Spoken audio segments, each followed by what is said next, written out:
Baik saudara-saudara sekalian, mari kita membuka Alkitab kita dari 1 Raja-Raja 18. 1 Raja-Raja 18 ayat 20 sampai ayatnya yang ke-39.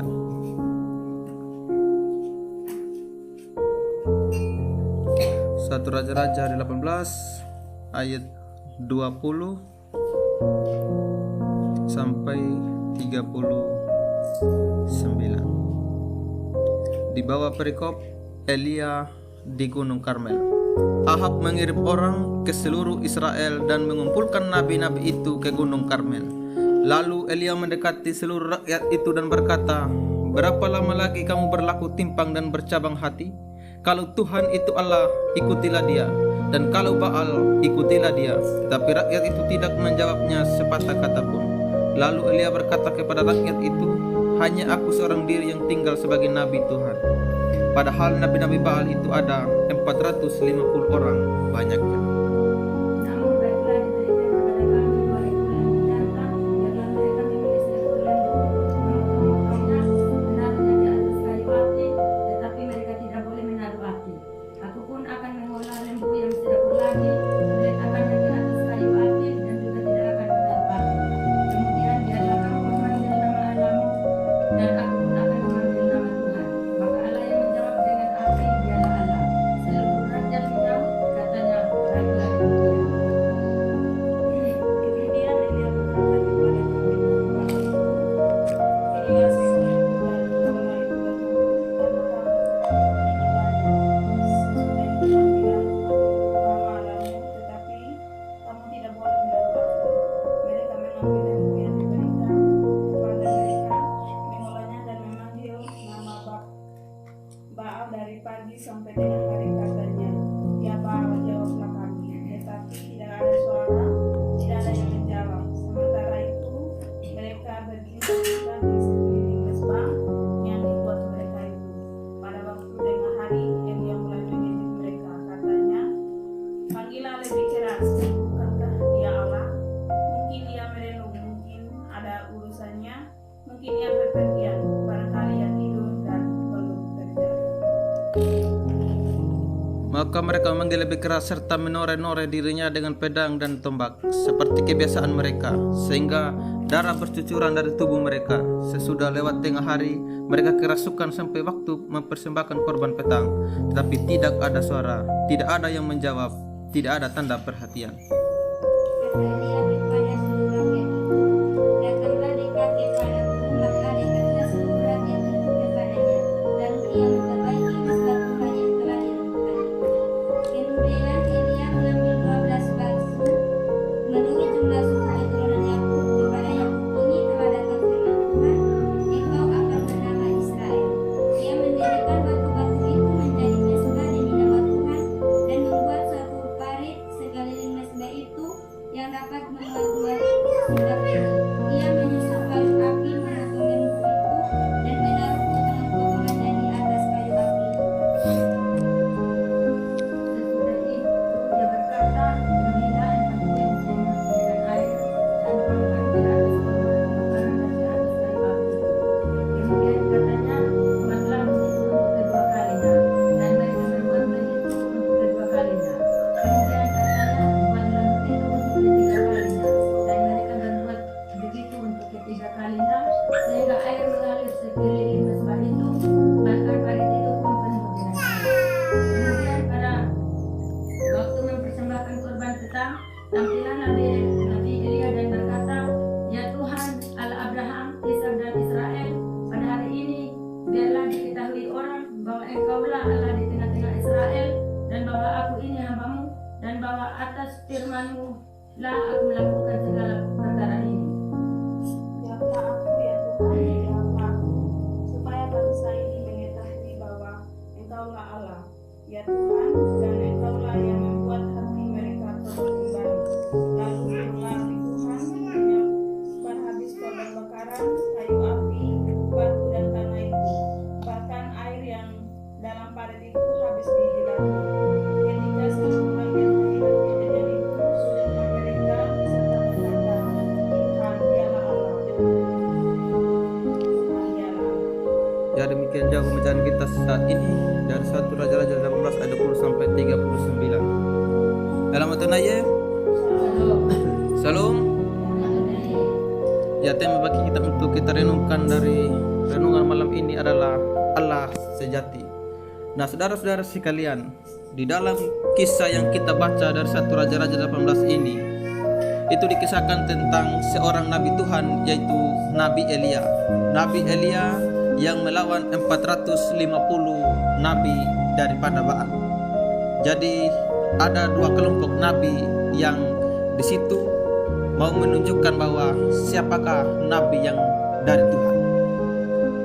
Apakah Nabi Elia itu adalah nabi daripada Tuhan, atau nabi yang percaya kepada Tuhan yang sejati, ataukah nabi-nabi Baal yang 450 orang itu? Karena itu di sini satu orang melawan 450 orang, 50 orang. Dan dari cerita ini dikisahkan bahwa siapapun yang bisa menjawab doa atau seruan mereka, itulah Allah. Jadi kalau ada dari pihak manapun, ketika dua kelompok nabi ini memanggil Allah mereka, jika ada satu kelompok yang memanggil Allah mereka dan sampai dijawab, itu adalah Allah. Dan di sini mereka menggunakan lembu yang akan ditaruh di atas kayu dan nanti dibakar.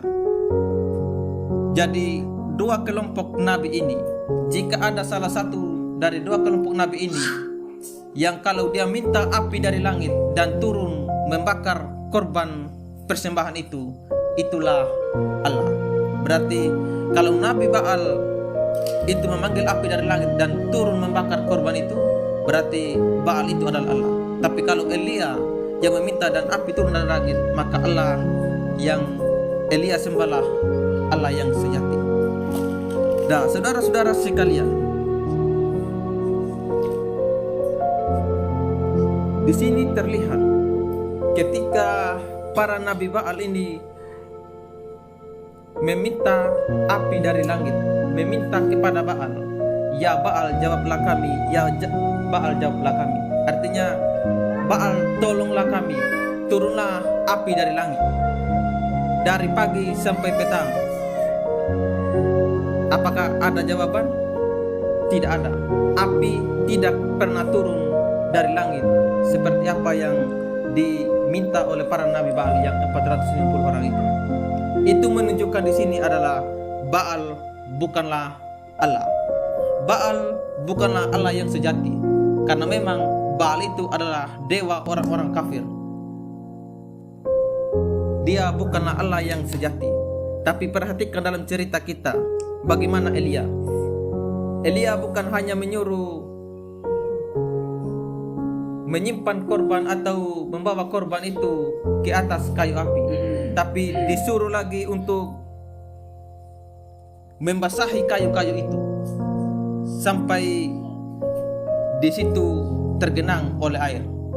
Bayangkan kalau kita memasak dan ada kayu api kita yang basah, tentu itu akan setengah mati untuk dinyalakan. Tentu itu akan membutuhkan waktu sampai kayunya kering, lalu kita bisa memasak nasi. Tapi bayangkan di sini, Elia menyuruh mereka membasahi kayu-kayu itu. Dan setelah itu, Elia meminta kepada Allahnya untuk menurunkan api dari langit. Dalam bacaan kita, apa yang terjadi? Apakah api turun dari langit? Dari bacaan kita tadi, apakah api turun dari langit? Apinya turun dari langit. Itu artinya Allah yang Elia sembah itulah Allah yang sejati. Allah yang Elia sembah itu adalah Allah yang sejati dan memang adalah Allah yang sungguh-sungguh, bukan seperti Baal yang bukan Allah. Karena itu saudara-saudara sekalian, bayangkan kalau Elia hidup saat ini atau zaman ini. Kalau kita meminta tanda, kalau memang Allah itu ada, kalau memang kamu menyembah Allah, percaya kepada Allah, suruhlah dia menurunkan api dari langit. Mungkin sangat aneh bagi kita saat ini kalau ada kejadian seperti itu. Tapi bisa saja saat ini pun Allah melakukan hal yang sama.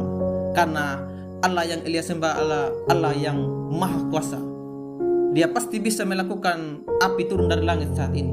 Tapi tidak selalu dia ingin menurunkannya. Tapi kalau dia mau, api bisa turun dari langit. Karena dia adalah Allah yang maha kuasa. Karena itu saudara, dari kisah ini sebenarnya Elia mau menunjukkan kepada orang Israel bahwa kalau kamu percaya kepada Baal, coba panggil Baal itu dan turunkan api dari langit. Tapi kalau saya bisa panggil api dari langit dan Allah menurunkannya, maka kamu harus percaya kepada Allah. Jangan lagi percaya kepada Baal. Karena itu Elia tidak mau orang Israel percaya kepada Allah yang sejati, tapi juga percaya kepada Baal. Karena itulah di dalam perjanjian lama ada larangan, jangan menyembah Allah lain. Jangan ada padamu Allah lain di hadapanku, kata firman Tuhan. Karena itu pada akhirnya apa yang terjadi? Mereka semua percaya bahwa Allah yang Elia sembahlah yang adalah Allah yang sejati. Karena itu terlihat dari ayat 39, kesaksian mereka, Tuhan dialah Allah, Tuhan dialah Allah. Nah, pertanyaan kita adalah, Tuhan di sini siapa? Tuhan di sini kalau kita perhatikan itu semuanya dari huruf kapital, TUHAN, huruf besar. Itu dari bahasa Ibrani YHWH. Dan inilah Allah yang sejati. YHWH adalah Allah yang sejati. Kalau begitu, kalau YHWH adalah Allah yang sejati, bagaimana dengan Tuhan kita Yesus Kristus? Apakah dia juga Yahweh? Ya. Yesus Kristus yang kita sembah, yang orang Kristen percaya sebagai Allah, dia juga adalah Yahweh. Mari kita perhatikan Yeremia 23. Yeremia 23 ayat 5 dan 6. Sesungguhnya waktunya akan datang, demikian firman Tuhan, bahwa aku akan menumbuhkan tunas adil bagi Daud. Ia akan memerintah sebagai raja yang bijaksana dan akan melakukan keadilan dan kebenaran di negeri. Ayat 6. Dalam zamannya Yehuda akan dibebaskan dan Israel akan hidup dengan tentram. Dan inilah nama yang diberikan orang kepadanya, Tuhan keadilan kita. Perhatikan di Yeremia 23 ayat 6 itu dikatakan, inilah namanya yang diberikan kepada orang, Tuhan keadilan kita. Di situ TUHAN huruf besar semua. Dan itu bahasa Ibraninya YHWH atau Yahweh. Ini nubuat untuk Yesus, karena memang Yesus berasal dari keturunan Raja Daud. Karena itu Yesus juga adalah Yahweh. Dan di dalam 1 Raja-Raja 18 tadi, ayatnya yang ke-39 mengatakan, Tuhan dialah Allah, Tuhan dialah Allah. Itu artinya Yesus itu adalah Allah, Allah Tritunggal. Itulah Allah yang sejati. Tidak ada Allah yang sejati selain daripada Allah yang Tritunggal. Karena itu bagi orang Kristen, Allah yang sejati hanyalah Allah Tritunggal. Tidak ada Allah lain. Tidak ada Allah lain, karena memang Allah itu Esa. Di dalam Ulangan 6 ayat 4, dengarlah hai orang Israel, Tuhan itu Allah kita. Tuhan itu atau Allah itu Esa. Dan karena itu juga dalam 1 Korintus 8 ayat 4 sampai 6 mengatakan tentang hal makan daging persembahan berhala. Kita tahu tidak ada berhala di dunia dan tidak ada Allah lain daripada Allah yang Esa. Sebab sesungguh pun ada yang disebut Allah baik di surga maupun di bumi, dan memang benar ada banyak Allah dan banyak Tuhan yang demikian. Namun bagi kita hanya ada satu Allah saja, yaitu Bapa, yang daripadanya berasal segala sesuatu yang untuk Dia kita hidup, dan satu Tuhan saja, yaitu Yesus Kristus, yang olehnya segala sesuatu telah dijadikan, yang karena Dia kita hidup. Karena itu sebenarnya tidak ada berhala di dunia ini. Karena itu kalau ada orang yang pergi membawa sesembahan, misalnya orang-orang yang percaya adanya Allah-Allah lain juga. Kebiasaan kita kalau ada orang yang celaka, pasti akan ada di sana kue, teh pucuk, uang, dan lain sebagainya. Kalau ada yang seperti itu, makan saja, minum saja, semuanya itu. Tidak ada berhala di dunia ini, tidak ada Allah lain. Atau siapapun yang mempersembahkan pajangan dan sebagainya, ambil saja semuanya itu. Tidak ada Allah lain selain daripada Allah yang sejati. Orang Kristen tidak percaya adanya Allah lain. Allah yang Esa, Bapa, Putra, dan Roh Kudus, itulah Allah yang sejati bagi orang Kristen. Karena itu saudara-saudara sekalian, di dalam pandangan orang Kristen, Allah-Allah dari kepercayaan atau agama lain itu sebenarnya tidak ada. Tidak ada Allah yang sungguh-sungguh Allah yang disembah oleh orang Yahudi saat ini, oleh orang-orang Islam, oleh saksi-saksi Yehova, oleh Hindu, oleh Buddha, oleh agama suku di Sumba misalnya Merapu, dan juga orang Sabu, orang Jingetiu. Sebenarnya tidak ada Allah. Allah yang sejati hanyalah Allah Tritunggal. Hanya Allah Tritunggal lah yang menciptakan bumi dan langit ini. Seperti lagu kita tadi dari Kidung Jemaat 2 itu, bahwa Allah Tritunggal, hanya Allah Tritunggal. Jadi tidak ada Allah lain selain daripada Allah yang Tritunggal. Dan juga Kidung Jemaat nomor 13 tadi, langit bumi ciptaan. Ini menunjukkan bahwa hanya Allah yang kita sembahlah, yang Allah yang sejati. Karena itu jangan percaya Allah lain. Yang dipercaya oleh kepercayaan lain, jangan percaya bahwa itu adalah Allah yang benar. Karena itu pertanyaan yang sama yang diajukan pada kita saat ini. Kalau kita percaya ada Allah lain dalam kepercayaan lain selain Allah yang kita sembah, maka renungkan kata-kata Elia di dalam ayat 21. Lalu Elia mendekat seluruh rakyat itu dan berkata, berapa lama lagi kamu berlaku timpang dan bercabang hati? Kalau Tuhan itu Allah, ikutilah Dia, dan kalau Baal, ikutilah Dia. Tetapi rakyat itu tidak menjawab sepatah kata pun. Jadi saat ini pertanyaan yang sama bagi kita. Kalau kita percaya adanya Allah di dalam kepercayaan agama lain, silakan ikuti Allah yang mereka sembah. Jangan pernah menyembah Allah orang Kristen. Tapi kalau percaya Allah orang Kristen, jangan menyembah dan percaya Allah lain. Karena itu renungkan ini. Semua kita yang sudah beragama Kristen, renungkan kalau kita sakit, kita lebih memilih pergi ke mana? Berdoa kepada Tuhan kita, Yesus Kristus, yang mempunyai kuasa di bumi dan di surga, ataukah pergi ke dukun, ke orang pintar yang memakai kuasa gelap dan yang percaya kepada Allah-Allah lain yang bukan Allah yang sejati. Karena itu renungkan ini. Pilihlah hari ini, jangan bercabang hati. Tuhan tahu apakah kita lurus di hadapannya, apakah kita percaya Allah yang sejati ataukah tidak. Karena itu pilih hari ini. Kalau mau percaya Allah orang Kristen, Allah Tritunggal. Selain daripada itu, kita tidak percaya bahwa ada yang benar-benar Allah. Karena itu saudara-saudara sekalian, pilihlah hari ini, jangan bercabang hati. Kalau sampai saudara bercabang hati, itu adalah dosa. Dan karena itu hukumannya adalah neraka.